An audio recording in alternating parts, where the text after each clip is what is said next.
Celeb Savant is a career retrospective type interview focusing on singers, actors, and industry experts. Join Barrett Edelstein now as he dives into the entertainment world.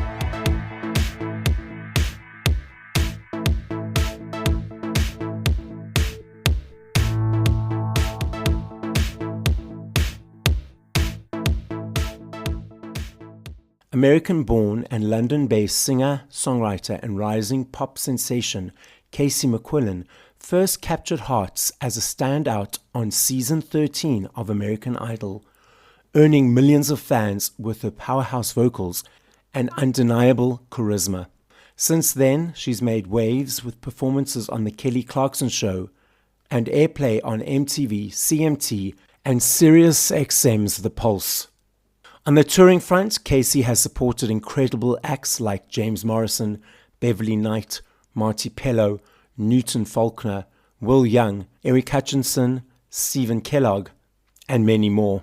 The songsmith has organically accumulated tens of thousands of followers on social media and millions of views and streams of her music online. Additionally, Casey has performed her anti-bullying concert series at over 200 middle and high schools for over 50,000 students across the US, the UK, and Ireland.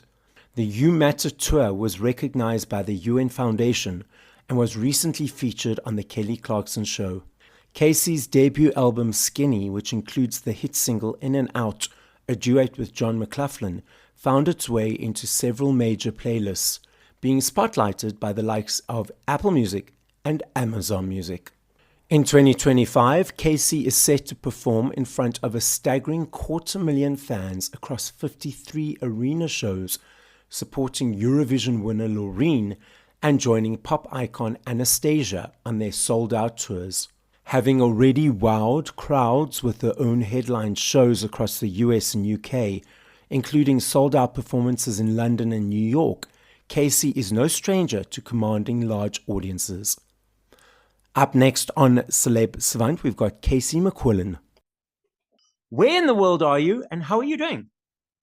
Hello, thank you so much for having me. I am in Budapest right now, of all places, in the back of the tour bus. I am doing great. I am on tour with Loreen. I've been on tour with like a Eurovision winner, Loreen, for a couple weeks now. It's been really, really amazing, because of Eurovision, her fan base is so far reaching, all of Europe and including Eastern Europe. And so I've had the opportunity to tour in Eastern Europe this year, which is like the first time I've ever been to Budapest. So we literally all just woke up on the tour bus and agree. I'm like, guys, I've got an interview really quick and then we can go check out Budapest. So I'm in a parking lot of a hotel right now, but I'm about to be in downtown Budapest. Oh, well, lovely. So thank you for taking your time out to speak to us. What age, whether you as a child or teenager, did you feel cool? I want to be in the music world. I want to create. I want to be in this entertainment industry. And how did that journey progress? I've been writing songs and singing since I was really little.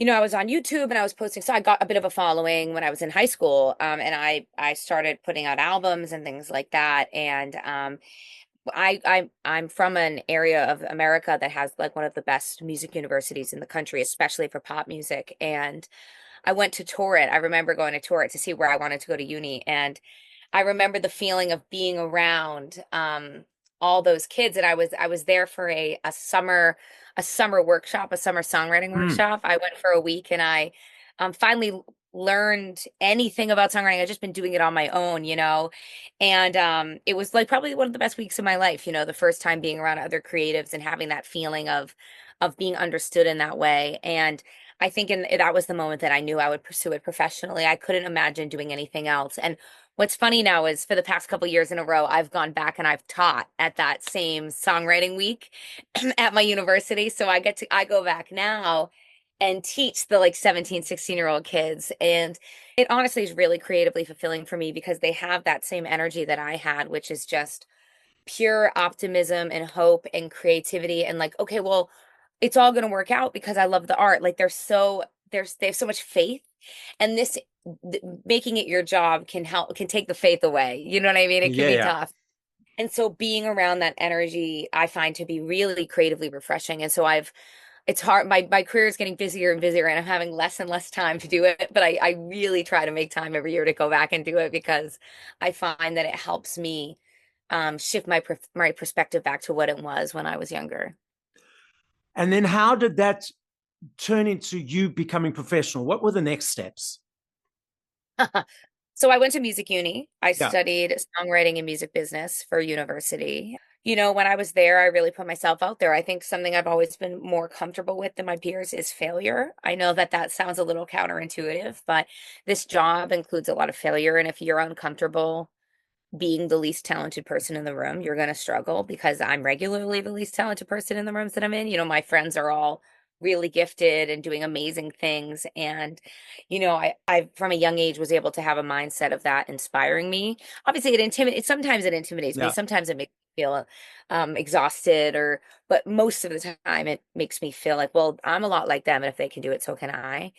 And I went to uni and I kind of built careers on the side. While I was at school, I developed this anti-bullying concert that I do in schools with children that I've just brought to the UK and I did 80 shows in the UK this fall of Wow. it.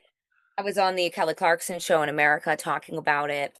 And I built that when I was still at uni. And so I think something I've learned is that you always want to have multiple pans in the fire and you always want to be pushing and thinking like, where can I be a little bit different? Where can I what of my story or my songs or my edge is a bit different than my competition, and how can I utilize that? And so I think I'm really good at public speaking, and I'm really good at, I call it like confident vulnerability.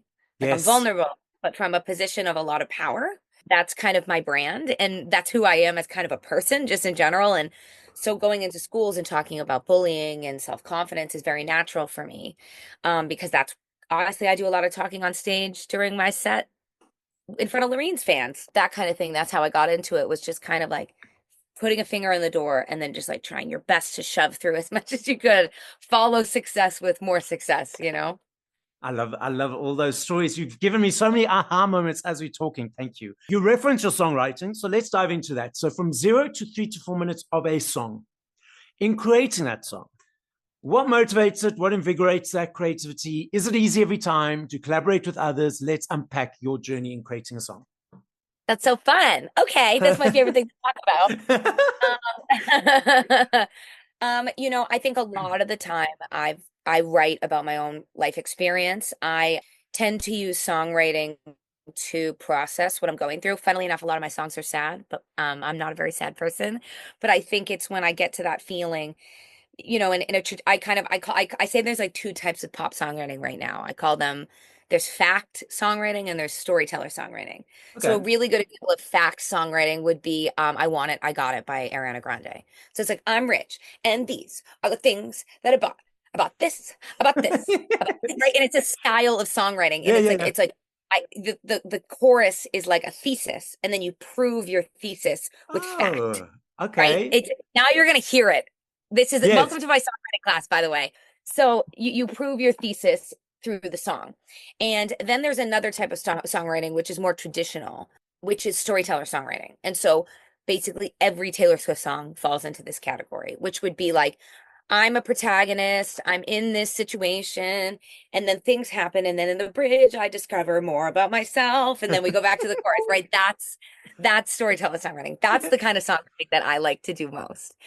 Because I think when I'm that protagonist who discovers things about themselves, I use that to discover things about myself. Okay. Like I'll start writing a song and not know what I'm going to learn in the bridge until I learn it by writing it. For example, I have a song called Skinny. It's the title track of my last album, which is a song about like body dysmorphia and body confidence. And I wrote it because I was feeling really bad about my body. I gained weight and was trying to get back into the world of socializing, and I didn't have my normal, like, I'm normally very confident about just feeling like I belong, and I didn't feel like I belonged. And I was with a co-writer of mine who's one of my best friends, and I was telling her about my weekend. I wasn't telling her about my weekend to write a song. I was just telling her about my weekend and how hard it was, and how hard it is to not be confident, not have clothes that fit you, feel like the only one of your friends who doesn't belong, the only one of your friends who boys aren't talking to, how upsetting that is. And I was just venting. And at the end of my venting session, she was like, I think we should turn this into a song. And the first verses, that's what it is. It was functionally our venting session. But then my favorite part of that song, the part that took me 2 weeks to write, was the bridge, because it was, what do I learn? What have I learned? The concept of putting this on paper and picturing myself singing it to a 17-year-old girl who also has been made fun of for her body. What have we learned? Because the act of putting it on paper and planning to singing it to a couple tens of thousands of people changes it. Exactly. And so the bridge of that song is about how I realized that as much as I might want to be skinny, I would have to stop being me in order to do that. I would have to not drink with my friends. I would have to not eat pizza at 2 a.m. I'd have to, like, right, I've been thin before. I had to orient my life around thinness in order to achieve it. And I have gotten to a place in my life where I'm no longer willing to do that. I still want to be thin. It's still socially painful to not have access to that social currency of thinness. But I would rather give up that social currency of thinness than lose who I am as a person. And that's what the bridge is about. And so you see, it's a good example of how writing it made me have to think about it and made me have to realize things about myself. And so I really enjoy the process of songwriting because I find it so validating. Like, I look on the page and I'm like, yes, that's what I meant. That's how I felt. And I think it's helped me believe my own feelings, and the process of sharing that, writing them down and then sharing them with other people, has also helped other people believe their own feelings. And the main thing that I think has connected me with my fan base. You know, I needed to speak to you today because as you're talking, I'm like, so many things are clicking in my brain. So thank you again. And now when I listen to songs, I'm like, which one are they? So I haven't heard that before. So thank you for the education. The pop storyteller thing. That's the fact storyteller thing. Yes, you heard it here. Casey McQuillen class. Welcome to class, students. I love it. So Casey, I love me a CD. For me, it's an energy exchange to you guys for the hard work that you create. I love the journey of the choice, the unpacking, the playing from song 1 to whatever number, that whole experience and journey. I'm not sure if you're aware, you may or may not be, that vinyl's on a massive comeback, CDs on a massive comeback, or last year in the UK, there's a basket of products that they gauge for exchange purposes for some other tax elements. And there need to be certain high exchanges for product to be in their basket. And because of the upsurge of CDs again, that is back in the basket. And the research is showing it's the teenagers, the younger kids that are diving into the world, not necessarily the older nostalgic people. And we also have the streaming platforms that people consume music on. What is your observations of the landscape at the moment? Well, I find that CDs are still my biggest selling merch, still to this day. Never stopped. I think that when people, especially when they see like a support act that they like, it still feels right. It feels right to go up and be like, I want to buy your CD because you're good. Do you know what I mean? It feels like support a new musician, right? I think we're in this weird landscape because of Spotify. There's this wild emphasis on the single. There's always been an emphasis on the single, but then the label let you get away with like 5 or 6, record tracks. Yeah. That time is gone. I think that because of that, I believe that people with established fan base and people with up and coming artists like myself should think about the album differently. This is, I think, from a strategic, people are going to do what they're going to do artistically, but if you're talking about it just from a business perspective, a lot of the times you'll feel pressure for all your music to sound exactly the same because of Spotify, right?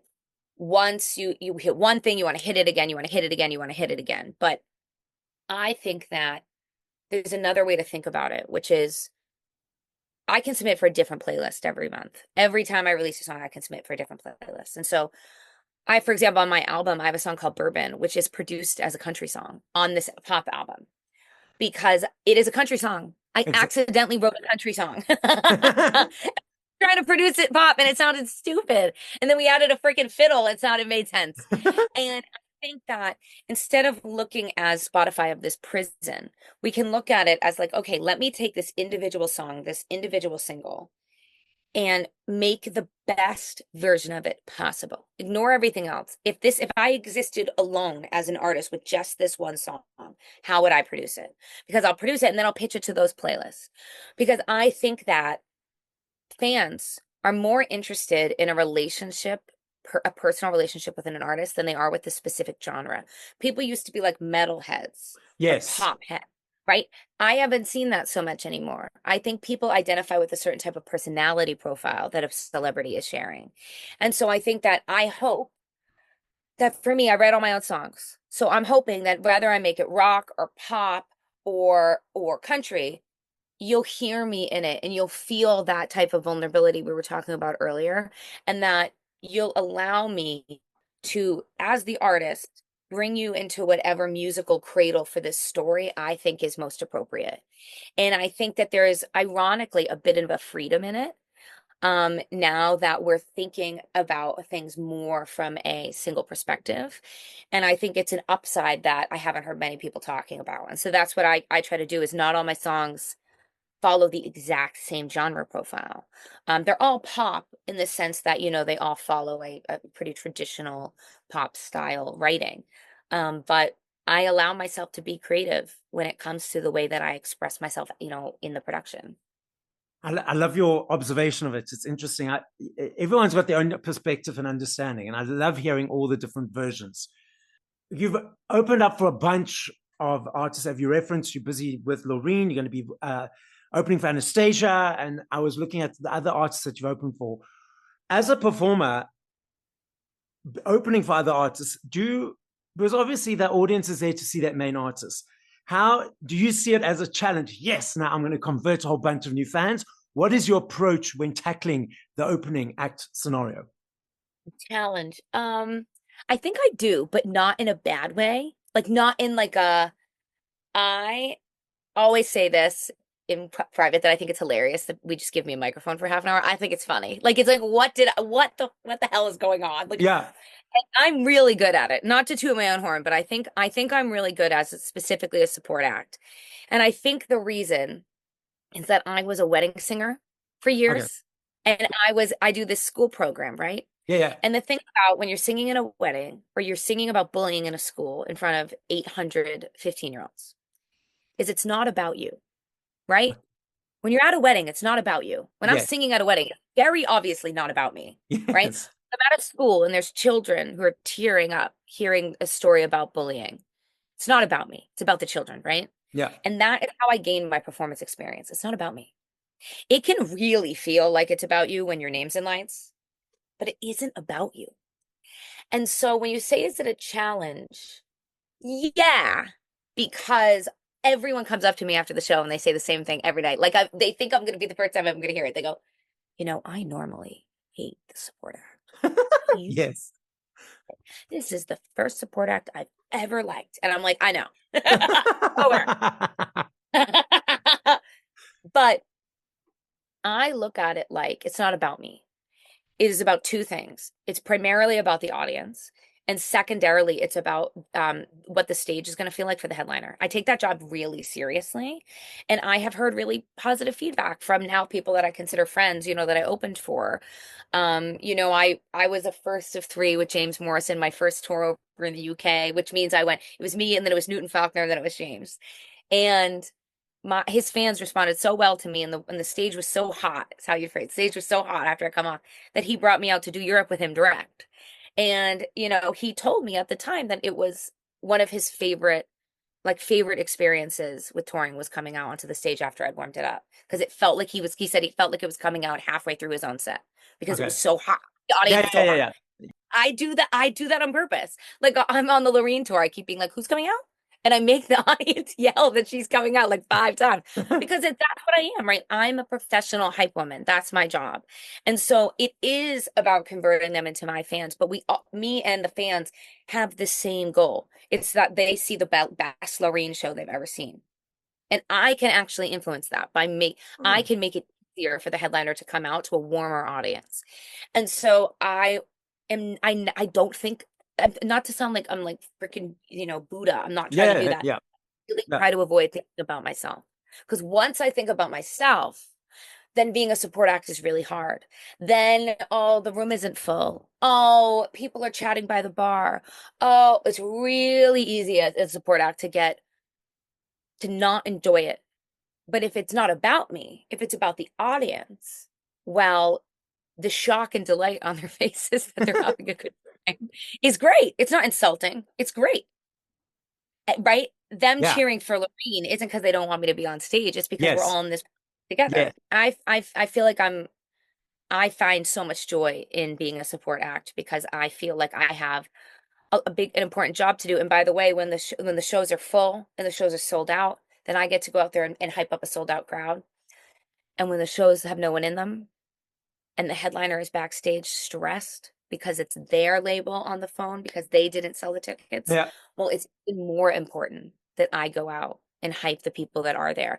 I've always said that, like, let's say I've played shows where there are 10 people there. I have. Not, trust me, not the Loreen tour, but Yeah. before the old life of mine, I would go Yeah, on yeah. some tours, not be a lot of people there. And I've literally played shows where there was like 12 people in the audience. I'm dead serious. And I was the support act. And I've always said that there's two ways people can leave a show like that. They can go, oh my God, I went to this show last night and there was like 12 people there. Or they could say, I went to this show last night. There was like 12 people there.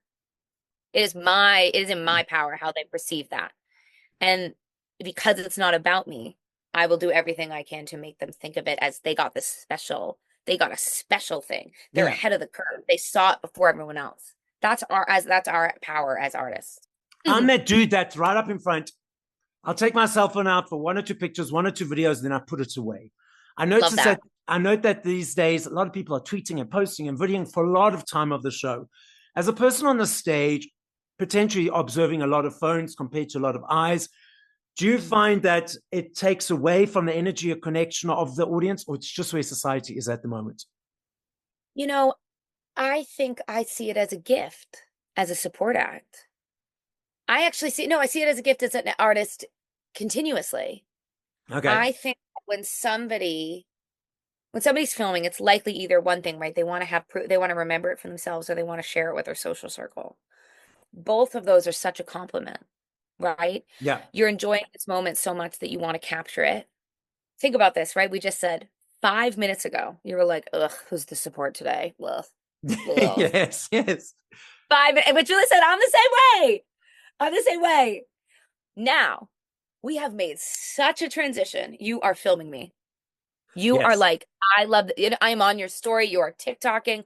You are posting. I love this girl. You are my favorite act. This is my new favorite artist. Everybody go check her out. These are the beautiful supportive stories I'm getting tagged in every day. 100, by the way. In the Loreen tour, it's crazy. I'm getting like 100 DMs a day. It's crazy.